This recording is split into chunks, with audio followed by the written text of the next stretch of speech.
주님께서 여러분과 함께 요한이 전한 거룩한 복음입니다. 6장 22절에서 29절까지입니다. 예수님께서 5,000명을 먹이신 뒤 제자들은 호수 위를 걸어오시는 예수님을 보았다. 이튿날 호수 건너편에 남아있던 군중은 그곳에 배가 한 척밖에 없었는데 예수님께서 제자들과 함께 그 배를 타고 가지 않으시고 제자들만 떠났다는 것을 알게 되었다. 근데 티베리아스에서 배 몇 척이 주님께서 감사를 드리신 다음 빵을 나눠 먹이신 곳에 가까이 와 닿았다. 군중은 거기에 예수님도 계시지 않고 제자들도 없는 것을 알고서 그 배들에 나누어 타고 예수님을 찾아 가파르나움으로 갔다. 그들은 호수 건너편에서 예수님을 찾아내고 랍비 언제 이곳에 오셨습니까? 하고 물었다. 예수님께서 그들에게 대답하셨다. 내가 진실로 진실로 너희에게 말한다. 너희가 나를 찾는 것은 표징을 보았기 때문이 아니라 빵을 배불리 먹었기 때문이다. 너희는 썩어 없어질 양식을 얻으려고 힘쓰지 말고 길이 남아 영원한 생명을 누리게 하는 양식을 얻으려고 힘써라. 그 양식은 사람의 아들이 너희에게 줄 것이다. 하느님 아버지께서 사람의 아들을 인정하셨기 때문이다. 그들이 하느님의 일을 하려면 저희가 무엇을 해야 합니까? 하고 묻자 예수님께서 그들에게 대답하셨다. 하느님의 일은 그분께서 보내신 일을 너희가 믿는 것이다. 주님의 말씀입니다. 전미수님, 주님의 이름으로 평화를 빕니다. 부활 3주 월요일 말씀을 묵상하고자 합니다. 어제 주일 잘들 지내셨죠? 저는 요즘 이제 정원 공사하는 거 지켜보기만 하는 거지만 이래저래 신경이 많이 쓰입니다. 아무튼 검소하게 그리고 깔끔한 정원이 돼서 교우들이 와서 미사 할 수 있게끔 또 좀 편히 쉬었다 갈 수 있게끔 그런 정원이 되기를 소망을 합니다.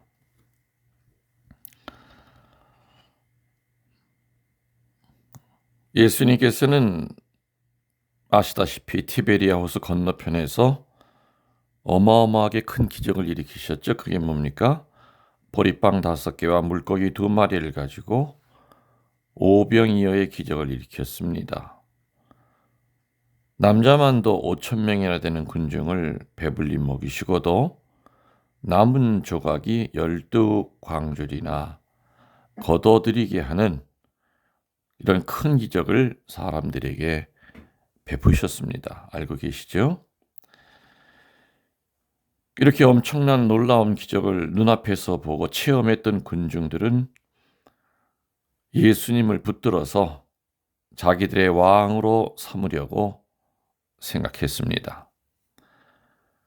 예수님은 그 생각을 꿰뚫어 보십니다. 그래서 예수님은 서둘러서 제자들을 먼저 배에 태워 가나안으로 보내시고 당신은 한적한 곳으로 군중을 피해 가십니다. 그리고 그곳에서 기도하시고는 밤이 되어 어두워졌을 때 무리를 걸어 배를 저어가는 제자들에게로 다가가십니다. 그 모습을 본 제자들은 유령인 줄 알고 놀랐죠. 그때 예수님이 뭐라 그러셨습니까? 나다 두려워할 것 없다 하시면서 제자들과 함께 가나안에 도착하시게 됩니다. 이 내용은 이미 여러분들이 지난주 복음에 다 나왔던 내용들입니다. 그런데 그 다음 날 군중은 당황하기를 시작합니다. 왜냐하면은 오병이어의 기적을 베풀었던 곳에서 예수님을 찾았지만 예수님을 찾을 수가 없었던 겁니다. 왜 그들이 예수님을 찾았겠습니까? 목적은 뻔한 겁니다. 아까 얘기했던 대로 이분이야말로 우리의 왕이다. 왕으로 모시려고 하는 그런 움직임이 일어났던 거였죠.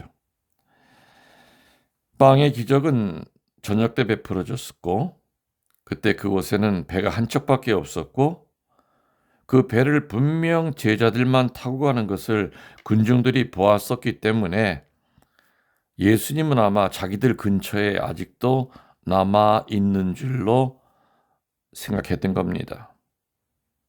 그러나 군중들이 아무리 찾아다녀 보아도 예수님을 찾을 수 없게 되자 그 군중들은 들어오는 배 몇 척을 잡아 타고서 예수님의 제자들이 떠나간 가파르나움으로 향했던 겁니다. 몇 척의 배에 나누어 탄 군중들이 제자들이 떠나간 그 가파르나움에 이르렀을 때 깜짝 놀랍니다. 왜냐하면은 예수님이 거기 계신 것을 보았기 때문이지요. 그래서 그들은 예수님에게 묻습니다. 선생님, 아니 언제 이쪽으로 오셨습니까? 그리고 어떻게 오셨습니까? 하고 묻습니다. 왜냐하면은 어제 저녁에 배를 타고 떠난 것은 제자들 뿐이었고 분명히 다른 배도 없었는데도 불구하고 예수님이 어떤 방법으로 이곳으로 건너오셨는지를 너무나 황당해서 물었던 겁니다. 그렇지만 예수님은 나 어저께 그냥 무리를 걸어서 건너왔어. 이런 대답을 하지 않으셨죠. 그리고 그 사람들이 예수님을 찾아온 문제의 핵심을 먼저 말씀하십니다. 이런 뜻이었죠. 너희는 어제 빵의 기적을 보았다. 그 사실을 통해서 하느님의 은혜가 어떻게 그 많은 군중을 배불리 먹게 했는지를, 그리고 그러한 일은 하느님이 아니고는 할 수 없는 일임을 보았어야 했고, 그러니까 그러한 기적을 통해서 우리와 함께 하시는 하나님의 모습을 보았어야 했던 것이다. 그런데 너희는 그러한 기적을 보고도 하느님의 능력을 받아들이려 하지 않았다. 힘들이지 아니하고 배불리 먹었다는 그 사실에 도취가 돼서 현세적인 안위함을 구하려 하다니 참으로 한심하기가 이를 때였구나. 썩어 없어질 양식을 얻으려고 힘쓰지 말고 영원히 살게 하며 없어지지 않을 양식을 얻도록 힘쓰거라. 이렇게 따끔하게 그 군중들을 꾸짖으십니다. 군중들이 예수님을 찾으려고 했던 이유는 뭐라고 그랬죠? 왕으로 모시기 위해서였습니다. 예수님은 그것을 알아채시고 무리를 건너서 제자들이 먼저 배를 타고 갔던 가파르나움으로 가셨다고 되어 있습니다. 그래서 나중에 군중들이 다른 배 몇 척을 구해서 제자들이 향하여 떠났던 가파라움으로 가봤더니 제자들만 있는 것이 아니라 예수님도 있었던 거죠. 그래서 제자들과 예수님에게 어떻게 선생님이 여기 어떻게 오신 겁니까? 분명히 어제 배는 한 척밖에 없었고 그 배에 타고 가신 것이 아니라는 것을 우리들이 알고 있고 봤는데 도대체 어떻게 오신 겁니까? 오로지 그것만이 궁금했던 겁니다. 그리고 그 궁금한 거 뒤에는 왜 그 군중들이 길을 쓰고 예수님을 찾으려고 여기까지 왔는가에 대해서 예수님은 정확히 찝어서 얘기하셨죠. 그 엄청난 빵의 기적을 봤기 때문에 그 기적을 일으키는 사람을 이용해서 너희들의 편안함, 다시 말하면 독립이라든지 해방이라든지 이런 거를 찾으려고 나를 찾고 있는 거지. 하느님의 그 능력을 진실되게 본 것이 아니다. 썩어 없어질 양식을 얻으려 힘쓰지 말고 영원히 살게 하며 없어지지 않을 양식을 얻도록 힘쓰라. 기원 후 60년경 로마 사회의 사치는 역사상 유례없는 것이었다고 합니다. 식욕을 채우고 또 채우려다 보니까 공작새의 골과 나이팅게일의 혓바닥 요리를 즐겼다고 합니다. 나이팅게일이라고 하는 그 새 아십니까? 그 새는 밤에 아름다운 소리로 우는 아주 작은 새입니다. 그 작은 새의 혓바닥이 얼마나 작겠습니까? 참새만한 새인데. 근데 그 작은 새의 입을 벌려서 혓바닥을 끄집어내서 그것을 요리로 만들어서 배를 불렸다고 하니 그 얼마나 많은 나이팅게일을 죽였겠습니까? 그리고 계속해서 나오는 더 좋은 음식을 먹기 위해서 구토제를 먹는 방법을 사용하기도 했다고 합니다. 돈이 얼마나 들든지 더 새로운 것, 더 좋은 것, 더 맛난 것, 더 나은 음식을 찾기에 급급한 사회가 바로 기원 후 60년경 로마 사회였던 겁니다. 바로 이러한 것들은 무엇을 말해주는 것이겠습니까? 결코 만족시킬 수 없는 어떤 깊은 불만족의 그 굶주림에 마냥 빠져 있는 불쌍한 군상들을 얘기합니다. 못 먹어서 굶주렸다는 것이 아니라 엄청나게 부유하면서도 먹어도 채울 수 없는 무서운 맛의 굶주림에 빠져 있었던 겁니다. 하느님은 인간의 마음속에 하느님을 찾는 굶주림을 두셨습니다. 따라서 우리의 굶주림은 세상의 음식이나 현세적인 욕망으로는 먹어도 만족을 느낄 수 없는 것이고 오직 하느님이 주시는 영원한 삶을 통해서만 만족할 수 있다는 사실을 예수님께서는 오늘 복음을 통해서 우리들에게 가르쳐 주시는 겁니다. 권력의 왕으로 예수님을 모시고 그 왕 밑에서 내가 당신을 왕으로 모시는데 앞장섰었어 라면서 그 왕의 권력의 일부를 본인들이 갖고 그리고 그 권력을 이용해서 호의호식하려고 했던 어리석은 군중들, 빵의 기적의 의미를 알아듣지도 못했던 이 불쌍한 우매한 군중들, 입으로 들어가는 그 빵만을 생각하고 휘둘릴 수 있는 권력만을 생각했던 이 어리석은 군중들에게 오늘 예수님은 썩어 없어질 양식을 얻으려 하지 말고 영원히 살게 하며 없어지지 않을 양식을 얻도록 하여라. 좀 전에 말씀드린 대로 하느님은 모든 인간의 마음속에 하느님을 찾는 그 배고픔을 느끼게 하십니다. 하느님을 찾는 굶주림을 인간의 마음속에 두셨습니다. 그래서 인간의 마음 깊은 곳에서는 아무리 무신론자인 것처럼 하여도 하느님을 찾게 되어 있습니다.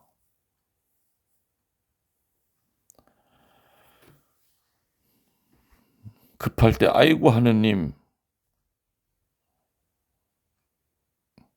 우리는 하느님을 찾습니다. 양식은 분명히 언젠가는 썩거나 부패합니다. 물론 썩어 없어질 양식도 중요한 거죠. 그거 없으면 우리 죽습니다. 그러나 순서가 썩어 없어질 양식이 1번이고 그리고 그 양식을 주시는 하느님이 2번으로 내려간다면은 아니면 셋째 자리, 넷째 자리로 내려간다면은 뭔가 잘못된 신앙이겠죠. 여러분들 늘 머릿속에 첫째 자리에 하느님 계십니까?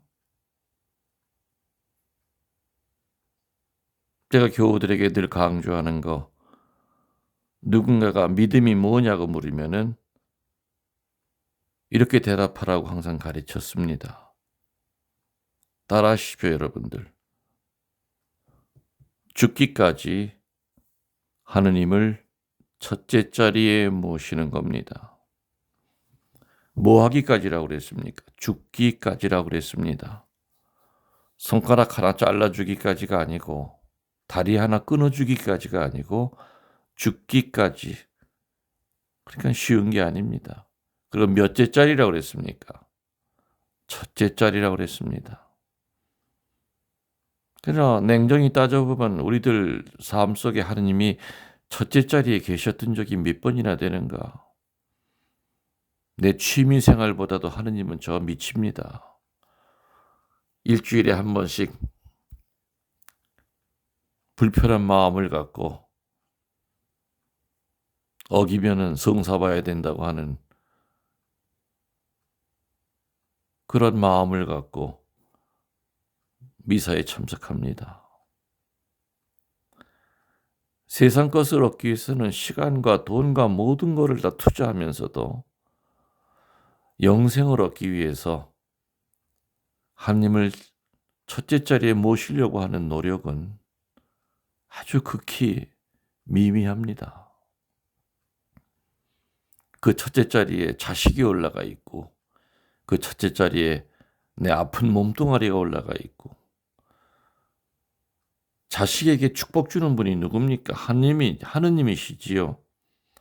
내 축복 주실 하느님을 자식 밑으로 끌어내리고 24시간 내내 머릿속에 자식만이 있다면, 돈만이 있다면, 내 몸뚱아리만이 첫째 자리에 있다면 말이 안 되는 것이지요. 비는 위에서 밑으로 뿌립니다. 하느님께서 첫째 자리에 좌정하고 앉아 계실 때에 그때 비로소 은총의 비는 밑으로 풍요롭게 쏟아질 겁니다. 비가 밑에서 위로 거꾸로 올라가는 비는 없습니다. 한번 점검해 보십시오. 수시로 점검해 보십시오. 오늘 하루 동안 하느님이 내 하루의 삶의 첫째 자리에 계셨는가? 아니면 아예 한 번도 생각해 본 적이 없었던가? 대단히 중요한 신앙의 지표입니다. 신앙이 뭐냐고 물으면 뭐라고 대답하시라고요? 죽기까지 하느님을 첫째 자리에 모시는 겁니다. 이게 100점짜리 신앙에 대한 정의입니다.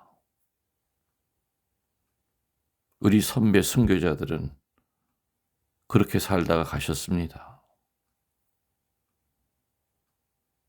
참 우리들은 편하게 살고 있지요. 신앙인이 아니라 그냥 종교인처럼 삽니다. 필요에 의하면 얼마든지 바꿀 수도 있고, 유다스처럼 하느님을 배반할 수도 있고, 그리고 오직 급할 때는 달라는 기복만의 기도만을 또 할 때가 많습니다.